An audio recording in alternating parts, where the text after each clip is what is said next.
এক্সেলের কিছু ফাংশনের ব্যবহার একদিকে যেমন আপনার কাজকে সহজ করে দেয়, সেই সাথে অফিসে আপনার বসের কাছে প্রিয় করে তোলে, তেমনই একটি ফাংশন হলো সাবটোটাল। আজ আমি দেখাবো কিভাবে এবং কখন ইফেক্টিভ ওয়েতে আপনি সাবটোটাল ফাংশনটা ইউজ করতে পারেন।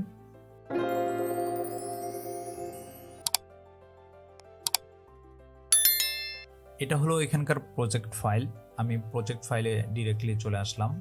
একজন স্টাফ তার সেলস এবং প্রফিট রিপোর্ট তৈরি করতেছে।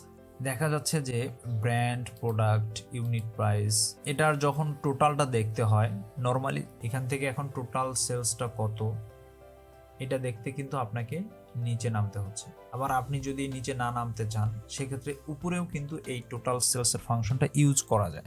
সাপোজ আমরা ফিল্টার করতে চাচ্ছি যে এই ডেল ব্র্যান্ড কতগুলা আইটেম সেল করেছে বা কত অ্যামাউন্টে সেল করেছে এটা যদি জানতে চাই, বা কম্পিউটার এখানে কতগুলো ডেল কোম্পানি কতগুলো কম্পিউটার সেল করছে তার অ্যামাউন্ট আমরা জানতে চাই, সেখানে কত পার্সেন্ট প্রফিট ছিল।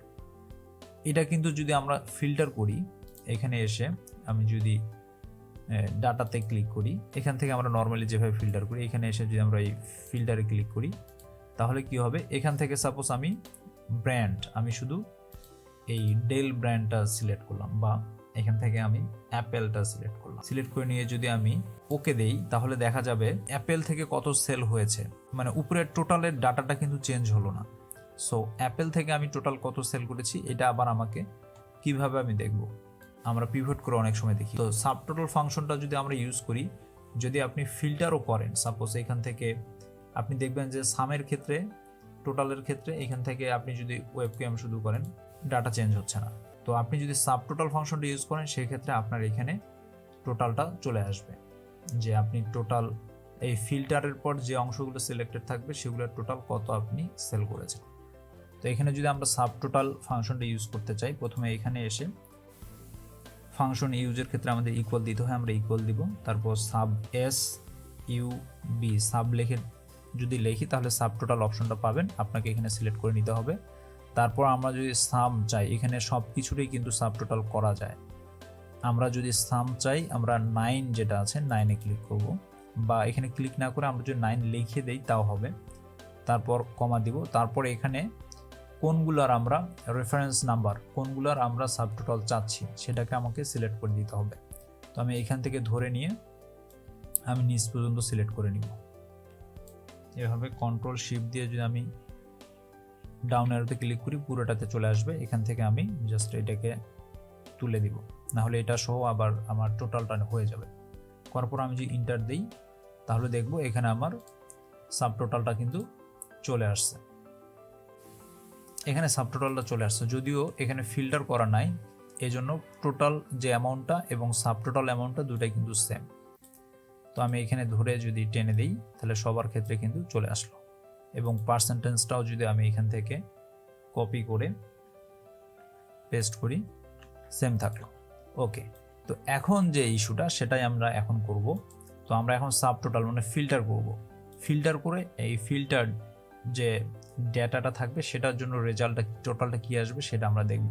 অ্যাপেল কোম্পানি দেখি যে টোটাল আমরা কত কোয়ান্টিটি বা কত অ্যামাউন্ট সেল করেছি। তাহলে এখানে এসে আমি যদি এবার অ্যাপেলটাকে ফিল্টার করি, তাহলে দেখবেন যে ডেটা কিন্তু নিচেরটা টোটালটা যেখানে আমরা সামের ফাংশন দিয়েছিলাম সেটা চেঞ্জ হয়নি, বাট সাবটোটালটা কিন্তু অটোমেটিক চেঞ্জ হয়ে গিয়েছে। ঠিক আছে, অটোমেটিক চেঞ্জ হয়ে আমাদের ডাটা কিন্তু এখানে চলে আসছে। তো এভাবে এটা হলো সাবটোটাল ফাংশনের ম্যাজিক। তো আপনি যদি এখন চাচ্ছেন যে শুধু এখান থেকে ওয়েব ক্যাম তারা কত সেল করেছে সেটা দেখবেন, এখানে এসে আবার আপনি ওয়েব ক্যামটা সিলেক্ট করে যদি ওকে করে দেন, তাহলে দেখবেন যে আবার ডাটা কিন্তু আপনার চাচ্ছেন যে ফিল্টার ডাটাটার জন্য আপনি রেজাল্ট চাচ্ছেন বা টোটালটা চাচ্ছেন, সেক্ষেত্রে এটা চলে আসবে। আপনি সাব টোটালের মাধ্যমে খুব সহজেই একই শিটেই শিট ট্রান্সফার না করে আপনি একই শিটেই এইভাবে কিন্তু সব ডাটা দেখাতে পারেন। আপনার কোনো সেলস পার্সনের রিপোর্টও আপনি এইভাবে দেখাতে পারেন, আবার আপনি কোনো প্রোডাক্টেরও রিপোর্ট এইভাবে দেখাতে পারেন। তো এটা হলো সাব টোটালের একটা ফাংশন। এখানে সাম ফাংশন সেমভাবে আপনি যদি মনে করেন যে কাউন্ট নাম্বার চান, সেমভাবেও কিন্তু এটা আপনি করা যায়।